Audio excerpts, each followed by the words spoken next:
My father could have been a great comedian, but he didn't believe that that was possible for him. And so he made a conservative choice. Instead, he got a safe job as an accountant. And when I was 12 years old, he was let go from that safe job.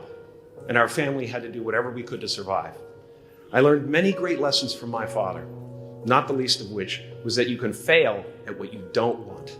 So you might as well take a chance on doing what you love. You know, I watched the effect of my father's love and humor and how it altered the world around me. And I thought, that's something to do. That's something worth my time. It wasn't long before I started acting up. You know, people would come over to the house and they'd be greeted by a 7-year-old throwing himself down a large flight of stairs.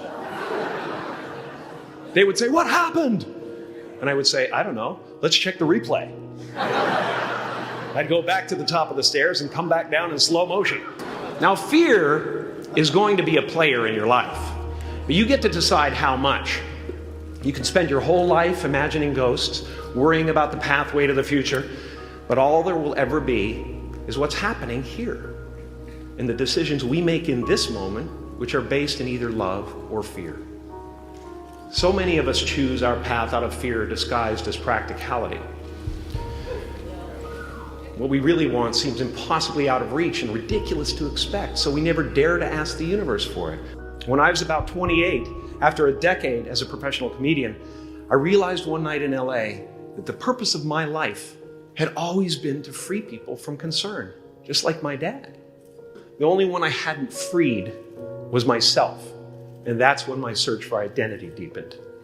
I wondered who I'd be without my fame. Who would I be if I said things that people didn't want to hear? Or if I defied their expectations of me?